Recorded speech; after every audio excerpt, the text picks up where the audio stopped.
anak-anak. Selamat pagi, Ibu. Emang agak susah ya ini, Pak. Bahas dari sini dulu. Pada Asano. Tangan jari. Om Swastiastu. Baik, terima kasih teman pagi Ibu. Sekarang sebelum memulai pembelajaran, kita berdoa. Berdoa. Silakan duduk. Baik anak-anak, ini sepertinya di sini ada murid baru ya. Oke, jadi Ibu ingin memperkenalkan diri terlebih dahulu. Perkenalkan, nama Ibu Eka Putri, dan nanti kalian bisa panggil Ibu Agus. Oke, jadi di sini satu orang yang tidak hadir. Ya, ada Indah Duyati ya. Oke, jadi hari ini kita akan belajar seperti biasa bersama Ibu, pasti belajar IPA. Oke, jadi gimana tadi di jalan? Apakah ada yang kepanasan? Saya. Panas. Ada yang hujan nggak di daerahnya? Nggak ada. Oke, berarti sekarang lanjut ke Malau ya. Oke, berhubung dari itu, sekarang kita akan belajar tentang siklus air dalam kehidupan. Kita langsung ke materi. Apa sih itu siklus air? Sekarang kita bakal belajar tentang siklus air, gimana tahapan-tahapannya, siklus air itu apa, dan bagaimana siklus air itu mempengaruhi kehidupan manusia. Oke, tapi sebelum itu, Ibu akan berikan kalian informasi di awal bahwa tujuan dari pembelajaran kali ini agar peserta didik itu dapat menjelaskan kembali pemahaman mereka tentang siklus air. Jadi Ibu harap setelah pertemuan ini kalian mengetahui tahapan apa saja sih di dalam siklus air ini. Bisa dipahami? Bisa. Oke. Sebelum itu, kita langsung share. Silakan disimak ya.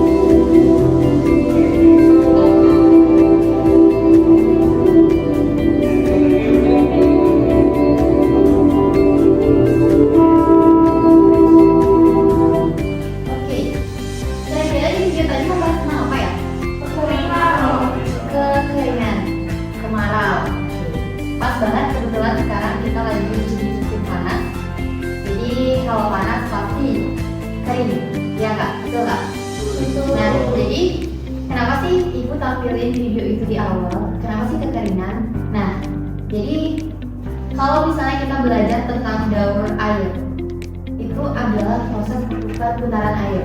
Jadi ada teori yang menjelaskan bahwa air di bumi itu tidak pernah habis. Tapi kenapa ada kekeringan? Nanti kalian akan menjawab itu. Ibu bakal menjelaskan dulu terkait apa itu siklus air. Oke, jadi bisa dilihat proses terjadinya siklus air. Di sini ada evaporasi, kondensasi, transpirasi, presipitasasi, infiltrasi. Jadi itu akan kita bahas di setelah penayangan video selanjutnya. Yuk belajar tentang siklus air atau daur air bersama aku. Air adalah sumber kehidupan di bumi yang banyak digunakan untuk berbagai kebutuhan. Misalnya, kita menggunakan air untuk mandi, mencuci pakaian, minum, menyiram tanaman, dan lainnya. Beruntungnya, air merupakan sumber daya alam yang bisa diperbarui karena jumlahnya sangat banyak. Kan, jumlah air di bumi seolah-olah tidak akan habis. Hal ini disebabkan karena adanya proses daur air. Secara umum, proses terjadinya daur air atau siklus air di bumi terdiri dari 4 tahapan. Tahapannya yaitu penguapan, kondensasi, presipitasi, dan infiltrasi. Air di laut, sungai, dan danau menguap akibat panas dari sinar matahari. Proses penguapan ini disebut evaporasi. Pada proses ini terjadi perubahan zat cair menjadi yang terkumpul di bagian atmosfer bumi. Ada juga bentuk evaporasi atau penguapan lainnya yang terjadi pada tumbuhan atau yang biasa disebut transpirasi. Transpirasi adalah pelepasan molekul air sebagai hasil metabolisme dari tumbuh-tumbuhan. Proses siklus atau perputaran air yang terus berlangsung di bumi selanjutnya disebut dengan kondensasi. Uap air yang berasal dari proses sebelumnya akan berubah jadi awan dan akan berada di tempat tinggi karena angin. Pada tahap ini terjadi proses kondensasi atau yang lebih umum dikenal dengan pengembunan. Ketika awan berada di tempat yang makin tinggi, maka suhunya akan berubah menjadi semakin rendah. Intinya, awan akan mengalami pengembunan, membentuk titik-titik air yang akan berubah menjadi awan. Proses presipitasi adalah lanjutan dari proses kondensasi, di mana air akan turun dari awan ke permukaan atau disebut hujan. Presipitasi bisa terjadi akibat pendinginan dan penambahan uap air, sehingga air membuat awan sampai titik jenuh. Semakin banyak uap air yang terbentuk, maka tetesan air hujan yang turun akan semakin banyak. Air ini tidak hanya turun dalam bentuk hujan, tapi air bisa turun berbentuk salju. Ini karena pada saat musim dingin, uap air akan terkondensasi menjadi sejumlah es yang padat. Kristal es kemudian menyerap dan membekukan uap air di sekitarnya, jadi kristal salju yang jatuh ke bumi. Proses terakhir yang terjadi dalam siklus air adalah proses infiltrasi yang sering disebut dengan penyerapan. Air hujan yang turun akan jatuh ke permukaan bumi dan mengalir ke sungai, danau, laut, hingga samudra. Air yang turun ke permukaan ini akan terserap ke tanah dan diserap oleh berbagai tumbuhan. Laju infiltrasi biasanya berbeda-beda bergantung pada jenis tanah, kondisi geografis, dan jumlah air di permukaan. Tanah yang tidak bisa menyerap air dengan baik bisa memicu terjadinya bencana alam seperti banjir dan tanah longsor. Air yang terserap jauh ke dalam tanah jadi sulit dijangkau manusia, sehingga membuat kekeringan dan kesulitan air.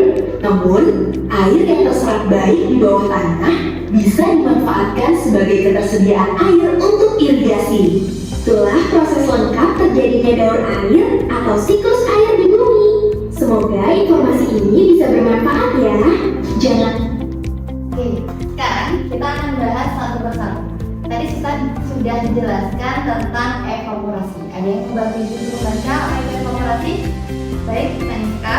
Evaporasi adalah proses penguapan air laut, air danau, dan air sungai akibat paparan sinar matahari. Oke, jadi kalau misalnya kita lihat air mengalir kan dari bumi ke hilir. Hilirnya di mana? Di laut.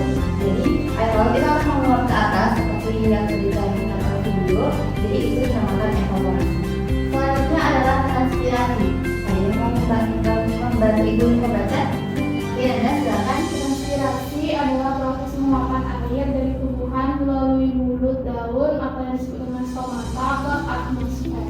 Nah, di transpirasi itu adalah proses penguapan air dari tumbuhan. Biasanya itu terjadi di pagi-pagi. Ada dah tumbuhan yang mengembun atau mengeluarkan air-air. Itu dinamakan transpirasi. Kita lanjut. Kondensasi. Boleh lanjut dibantu untuk membaca. Kondensasi adalah proses pengurangan uap air dari titik-titik air saat suhu udara turun di atmosfer. Titik-titik air ini akan menyatu dan membentuk awan. Nah, jadi tahapan selanjutnya itu adalah kondensasi, di mana proses pendinginan uap air menjadi awan. Jadi ini itu proses pengumpulan awan. Jadi nanti semakin tebal awannya, maka semakin banyak kadar air di dalamnya. Selanjutnya, ini bisa dibantu baca, ya.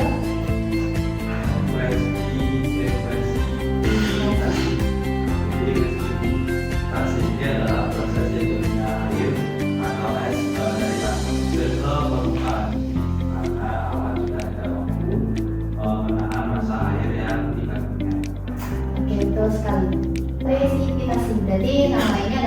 turun hujan.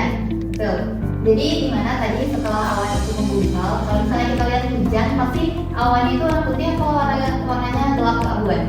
Nah, jadi kalau udah gelap banget, berarti itu menceritakan bakal turun hujan. Kenapa? Karena awan sendiri udah tidak mampu menampung kadar air di dalam. Makanya terjadinya presipitasi. Jadi presipitasi itu saat air turun dari gitu. Jadi selanjutnya infiltrasi. Apa? Infiltrasi. Infiltrasi adalah tahapan terakhir setelah turun hujan.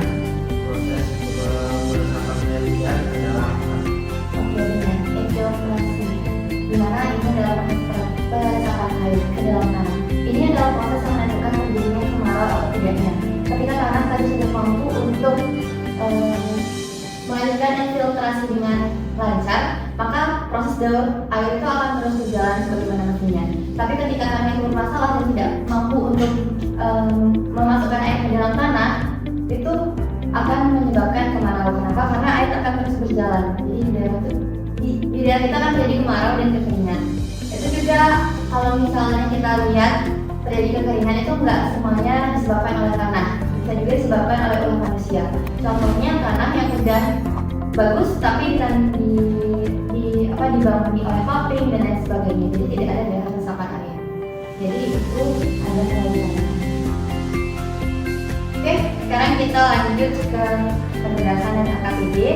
Jadi di sini dibentuk 4 sampai 5 orang satu kelompok karena aktivitas kita lebih banyak. Karena satu orang tidak ada ya. Ya. Oke, jadi nanti kalian jadi satu kelompok aja mengerjakan tugas yang diberikan. Di sini ada lembar AKBD yang akan kalian kerjakan. Ini bisa ditulis nama kelompoknya, kelas dan tanggalnya. Lalu di sini ada tujuan pembelajarannya, bisa dibaca terlebih dahulu. Di sini ada studi kasus tadi, kekeringan. Setelah itu kalian bisa untuk ini dikerjakan soalnya satu persatu. Apa masalah yang terjadi, informasi apa yang kalian peroleh dari video tadi, boleh dari cerita di sebelumnya juga ada. Jadi ini juga kegiatan untuk meningkatkan pemahaman kalian tadi. Apakah kalian sudah paham dengan daur air atau belum? Ini juga. Nah, terakhir ini ada tugas juga, dimana ini itu membuat poster ilustrasi solusi gimana sih seharusnya biar air itu terus mengalir dan bersih. Lalu di sini juga ada membuat diagram. Ini bisa membuat diagram itu sebenarnya. Jadi nanti kita lihat. Oke, kalian bisa duduk sebentar dulu. Sudah siap alat tulis? Sudah. Ini bisa dikerjakan. Untuk posternya itu ibu sudah siapkan HVS 08, jadi bisa dibuat dulu. Ini juga ada linknya dulu.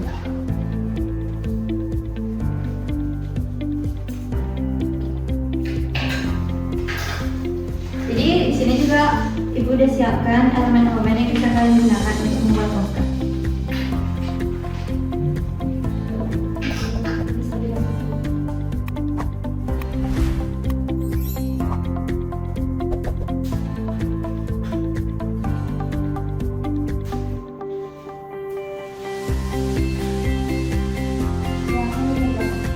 Waktunya 10 menit. Cukup?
Dewa dan Deva. Nah. Pokoknya silahkan. Kok dia ribut? Kita bagi nanya-nanya aja. Harus bisa trigger sejauh. Kali kita bagi nanya-nanya aja. Kamu kok sampai belum kok? Sudah, silakan dipresentasikan. Perkenalan dulu, perkenalan. Sekarang apa nih? Diri. Ya, nama, nomor absen. Ya. Baik, perkenalkan nama saya Farid Nanda Fatih, nomor absen 1. Oke, Nanda. Selanjutnya,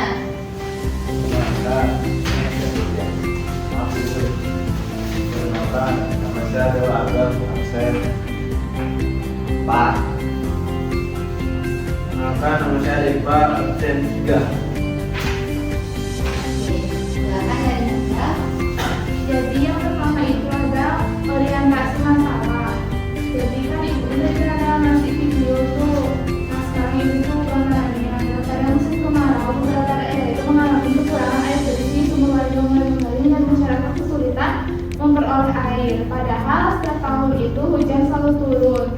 Nah permasalahannya mengapa air bersih dapat berkurang meskipun hujan turun setiap tahun? Bagaimana hubungan peristiwa tersebut dengan krisis air? Nah jadi yang pertama itu teruskan informasi yang kalian peroleh dari permasalahan di atas. Jadi informasi yang kami peroleh bahwasanya di sana ada terjadinya air bersih yang kekurangan meskipun hujan itu turun setiap tahun karena memang beberapa daerah itu mengalami hal tersebut. Apa masalah utama yang terjadi? Karena di sana itu kurangnya daerah resapan. Jadi kan sesuai yang di proses apa namanya siklus air itu kan ada yang dia tuh nyerap itu, jadinya kalau dia kurang daerah resapan Lanjut. Oke. Jadi sampai itu ada kegiatan Bisa dilihatin. yang memiliki siklus air. Jadi di sini terdapat tahapan siklus air. Nah, jadi selanjutnya itu pertanyaan pertama itu apa sih yang dimaksud dengan siklus air? Nah, jadi siklus air itu adalah sirkulasi perputaran air yang tidak pernah berhenti. Nah, selanjutnya dua itu sebutkan tahapan-tahapan siklus air secara permukaan. Yang pertama ada evaporasi, kondensasi, selanjutnya presipitasi, dan terakhir infiltrasi. Nah, selanjutnya itu kita disuruh melengkapi tabel berikut. Jadi ada tahapan siklus air dan penjelasan fungsinya. Jadi yang kedua, ini ada pertanyaan, apa yang akan terjadi jika dibiarkan terus-menerus? Jika menjawab, jika dibiarkan terus-menerus akan terjadi kekeringan, tanaman mati, dan masyarakat kesulitan mendapatkan air bersih. Dan yang ketiga, bagaimana hubungan siklus air dengan ketersediaan air bersih? Jadi hubungan antara siklus air dengan ketersediaan air bersih, siklus air membuat persediaan air bersih tetap ada karena air hujan mengisi kembali sungai, danau, dan laut. Air tanah.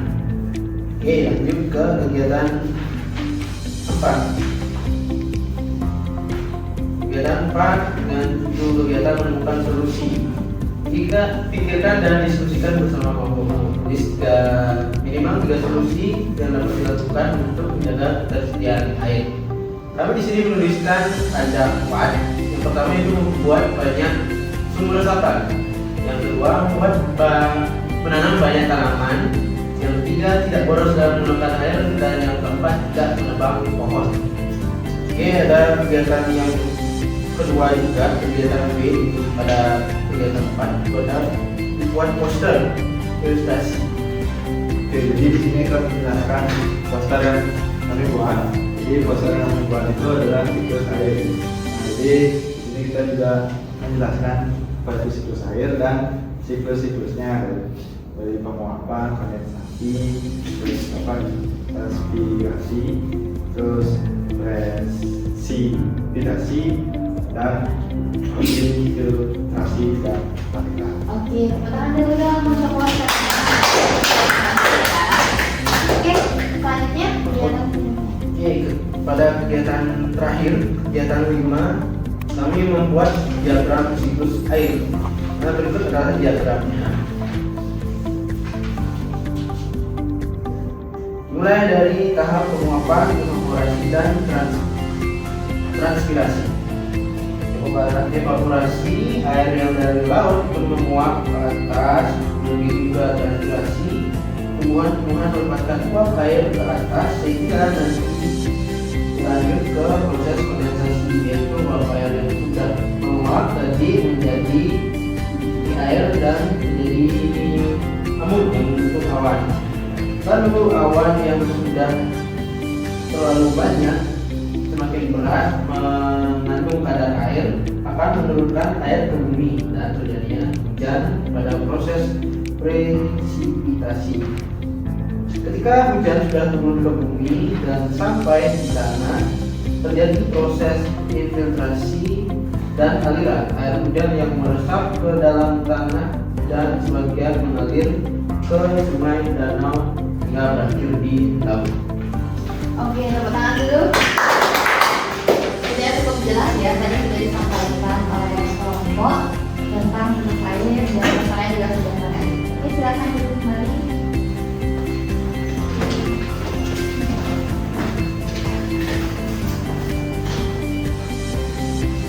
Berarti dari penugasan tadi, apakah kalian sudah paham mengenai tahapan-tahapan dari siklus air? Sudah. Air naik ke atas menjadi awan itu apa? Evaporasi. Setelah evaporasi, kondensasi. Setelah kondensasi, Presipitasi. penyerapan air ke dalam tanah itu Infiltrasi. Betul ya, berarti sudah paham. Oke, itu saja pembelajaran kita pada pagi hari ini.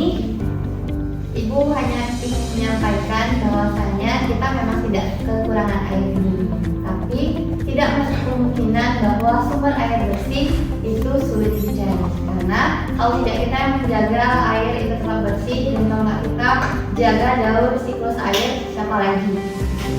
Oke, mungkin untuk pembelajaran hari ini apakah bisa diakhiri? Bisa. Ada yang mau bertanya atau sudah cukup? Sudah? Cukup. Oke, baik. Untuk ketua kelas silakan dipimpin. Pada asana.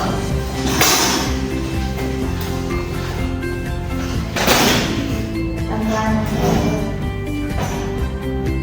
Oke, baik, karena tadi diawali dengan doa, sekarang sebelum mengakhiri pelajaran kita mulai dengan doa. Berdoa dimulai. Berdoa selesai. Paramo Santi. Om Santi Santi Santi Om.